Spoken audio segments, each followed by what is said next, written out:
సాగరనగరం విశాఖలో ఐపీఎల్ సందడి మొదలైంది. సుమారు 5 ఏళ్ల తర్వాత విశాఖలో ఐపీఎల్ మ్యాచ్లు నిర్వహిస్తూ ఉండడంతో అభిమానులు పండుగ చేసుకుంటున్నారు. ఏసీఏ వీడీసీఏ స్టేడియంలో రేపు Chennai super Kings, Delhi Capitals మధ్య పోరు జరగనుంది. ఇరు జట్లు ఇప్పటికే నగరానికి చేరుకున్నాయి. నేడు నెట్ ప్రాక్టీస్ చేయనున్నాయి. మరింత సమాచారం మా ప్రతినిధి చిరంజీవి అందిస్తారు. సుమారు 4 సంవత్సరాల తర్వాత మళ్లీ విశాఖలోని ఏసీఏ వీడీసీఏ స్టేడియంలో జరగబోతున్నాయి. రేపు Chennai super Kings versus Delhi Capitals మధ్య జరగనున్నటువంటి మ్యాచ్ కి అన్ని ఏర్పాట్లు పూర్తయ్యాయి. ప్రస్తుతం మనం చూసుకోవచ్చు స్టేడియానికి కూడా ఇంకా నిన్న సాయంత్రం ఇరు జట్లు కూడా ఇటు ఢిల్లీ క్యాపిటల్స్ తో పాటు చెన్నై సూపర్ కింగ్స్ ఇద్దరు ప్లేయర్స్ కూడా ఈ రెండు జట్లకు చెందినటువంటి ప్లేయర్స్ కూడా విశాఖకి చేరుకున్నారు. సాయంత్రం 4 గంటల నుంచి కూడా ప్రాక్టీస్ మొదలు పెడుతున్నారు. మనం చూడొచ్చు మొత్తం ఐపీఎల్ కి సంబంధించినటువంటి హడావుడి అంతా కూడా మొదలైంది. ఇప్పటికే ఫ్యాన్స్ కూడా స్టేడియం బయట పడిగాపులు కాస్తున్నారు. తమ అభిమాన క్రికెటర్లు ముఖ్యంగా ధోనిని చూడడానికి కూడా వీళ్ళంతా కూడా ఎదురు చూస్తున్నటువంటి పరిస్థితి. ఇక చెన్నై మ్యాచ్ కాబట్టి ఇంకా హడావుడి ఎలా ఉంటుందనేది మనం చూసుకోవచ్చు. అయితే ఢిల్లీ క్యాపిటల్ ఈసారి 2 మ్యాచ్లను విశాఖ వేదికగా నిర్వహించడానికి ఉంది.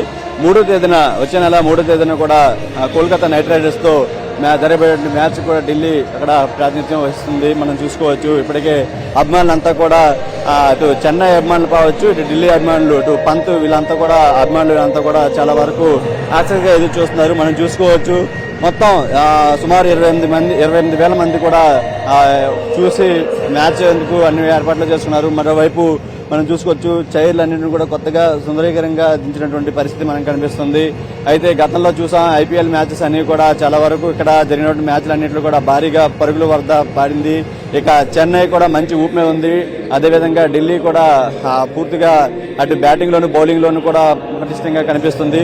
ఇక ధోనికి అత్యోచన స్టేడియం అని చెప్పుకోవాలి. ఎందుకంటే తన కెరీర్ స్టార్టింగ్ లోనే ప్రారంభంలోనే పాకిస్తాన్ మీద ఒక మెరుపు ఇన్నింగ్స్ చిరకాలం గుర్తుండిపోయేటువంటి ఇన్నింగ్స్ ఆడేటువంటి స్టేడియం కాబట్టి ఇక పెద్ద ఎత్తున చెన్నై సూపర్ కింగ్స్ అభిమానులు కూడా భారీ ఎత్తున ఇక్కడికి వచ్చే అవకాశం కనిపిస్తుంది. సాయంత్రం 4 గంటల నుంచి ఈ మైదానంలో ప్రాక్టీస్ కూడా కొనసాగే అవకాశం కనిపిస్తుంది. ఏదేమైనప్పటికీ 4 సంవత్సరాల తర్వాత జరుగుతున్నటువంటి మ్యాచెస్ కాబట్టి ఇప్పటికే ఏసీఏ పూర్తి స్థాయిలో అన్ని ఏర్పాట్లు కూడా చేయడం జరిగింది. ఇక పండగ వాతావరణం అయితే కనిపిస్తుంది. రేపు ఆదివారం అందులోనూ కావడంతో ఇక అభిమానులంతా కూడా భారీ సంఖ్యలో ఇక్కడికి తరలి వచ్చే అవకాశం కనిపిస్తుంది. కనీసం బయట నుండి స్టేడియం బయట నుండి అయినా సరే అభిమాన ఎవరైతే ప్లేయర్స్ ఉన్నారో వాళ్ళందరినీ చూసేందుకు భారీ సంఖ్యలో రేపు ఇక్కడికి అభిమానులు హాజరు కానున్నారు. కానీ స్టేడియం కెపాసిటీ 28,000 మాత్రమే కాబట్టి వాళ్ళు మాత్రమే ప్రత్యక్షంగా మ్యాచ్ చూసే అవకాశం కనిపిస్తుంది. ఇక చెన్నై సూపర్ కింగ్స్ వర్సెస్ అదేవిధంగా ఢిల్లీ క్యాపిటల్స్ మధ్య జరగబోయే రేపు మ్యాచ్ కి ఇప్పటికే ఏసీ అన్ని పూర్తి ఏర్పాట్లు చేసింది. మరోవైపు